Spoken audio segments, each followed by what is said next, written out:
Of course. Here's section 1 of the script, exactly 500 words, direct and to the point, following the emotional tone and narrative quality expected in an infidelity story. The house was quiet, quieter than usual. My son had texted me not to wait for him. Change of plans. I'm at Ryan's place for the night. That was it. No emoji, no explanation. Just silence on a Saturday evening I'd planned to spend with him. I stood in the middle of the kitchen, holding my phone longer than necessary. The hum of the refrigerator and the ticking of the wall clock became more noticeable with every second. I had bought ingredients for his favorite pasta. The garlic still sat untouched on the counter. I put everything back in the fridge and closed it slowly, as if that would make the silence less sharp. I made coffee just to do something with my hands. As it brewed, I stared out the window. The sky was already dimming into gray-blue. A soft drizzle kissed the glass. The kind of rain that never really starts or stops. The kind of evening that presses against your chest when you're alone. I carried the cup to the living room and curled into the corner of the couch, flipping through a streaming app but not really watching anything. Half a comedy, part of a cooking show. My thoughts kept drifting. I wasn't sad, not really. Just invisible. Like I'd slipped into the background of my own life. A photo album sat half open on the coffee table. Not even a digital one, an old leather-bound thing I hadn't touched in years. I opened it. There we were. Family trips, beach days, birthdays. There I was, younger. Fuller smile, brighter eyes. Back when I didn't have to remind myself who I used to be. I ran my finger lightly over a picture. Me and my husband on a New Year's Eve we almost missed because we couldn't stop kissing in the kitchen. That was 10 years ago. Maybe more. I leaned back, let my head rest, and closed my eyes. The TV buzzed softly in the background, too quiet to matter. He used to come home late because work was busy. Then he just started coming home late. The difference is subtle until it isn't. He's not cruel. He's just distracted. Like I'm part of the furniture now. Useful. Familiar. Forgettable. I picked up my phone and scrolled out of habit. Nothing new. Notifications were mostly apps I never opened. No missed calls. No unread messages. I put it down again. The sound of rain grew heavier, and I pulled the throw blanket tighter around me. I hadn't planned to be alone tonight. I wasn't craving company. But a part of me wished someone would knock. Not to visit. Just to notice. Just to remember that I was still here. Still someone. The clock struck 8.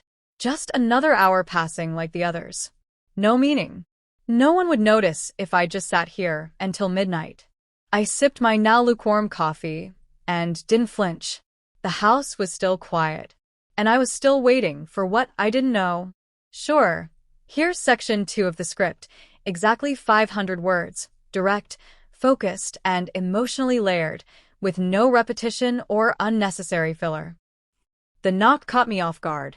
It was too late for deliveries, and I wasn't expecting anyone. I opened the door, and there he was, Ryan. He smiled like he wasn't sure if this was a mistake. Hey. I left my hoodie here last week, I think. Your son said I could stop by. His hair was damp from the rain, and he held the hoodie in one hand like it wasn't the real reason he came. I stepped aside without saying much. He walked in, his shoes leaving faint prints on the tile. He glanced around like he remembered the space differently, then turned to me. I didn't mean to interrupt anything. You're not, I said too quickly. He nodded, hesitated. You alone? I just nodded back. Something about the way he looked at me, like I wasn't just someone's mother anymore. I offered him tea. He said yes. We sat at the kitchen table. The warmth from the mugs made the silence between us easier. He told me about college plans, how he might stay in state. His voice was calm, low, confident in a quiet way. I noticed how much he'd changed in just a year. He had the kind of presence that made you feel like he wasn't in a rush to be anywhere. He looked at me differently than most people did. Not past me, at me. You always keep the house this nice? He asked, sipping. Habits, I answered, brushing imaginary crumbs from the counter. Helps pass the time. He smiled. Your place always felt calm. Comfortable. I didn't know how to respond to that. It was a simple thing to say, but it meant something. You look different, he added. In a good way. My heart paused. Different how? I don't know. Lighter. Softer. Not like last year. I didn't feel lighter. I felt tired. But I held his gaze. Maybe I'm just good at pretending. I don't think you're pretending tonight. The silence that followed wasn't awkward. It was full. I got up to check the kettle even though we weren't using it. He stood too. I'm sorry if that was too much, he said. It's not. I turned to him. It's just unexpected.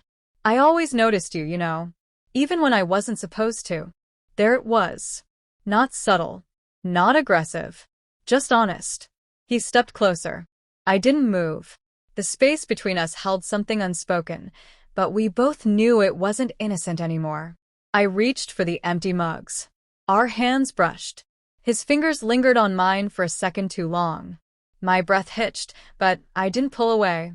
He watched me carefully. You okay? I nodded, but it felt like a lie. I wasn't okay. I was something else, seen, aware, alive. You don't have to say anything, he said quietly. I should probably go.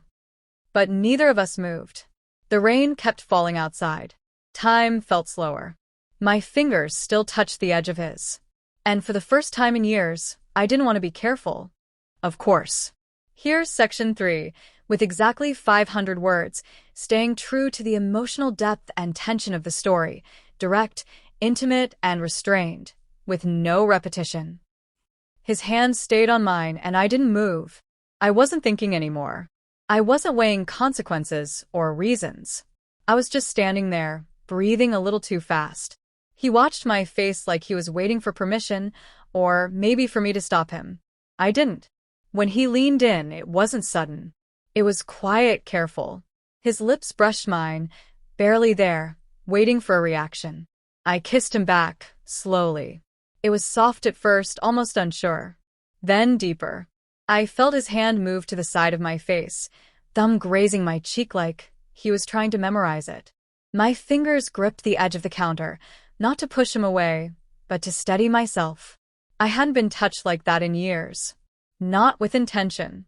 Not with care. He kissed me again, slower this time. His mouth warm, breath steady. It was the kind of kiss that made the room disappear. He paused. Do you want me to stop? No, I said, barely above a whisper. Don't. His hands slid along my arms, tracing every line like they meant something. There was no rush in him, no hesitation. He made me feel like this moment mattered. Like I mattered. I closed my eyes and let myself be wanted. We moved through the house together, without speaking. Every touch was deliberate. I felt his fingertips at my waist, my back, my skin remembering what it meant to be desired. When his lips touched my neck, I shivered, not from cold, but from the way it made me feel alive again. Clothes came off slowly. No urgency. Just presence.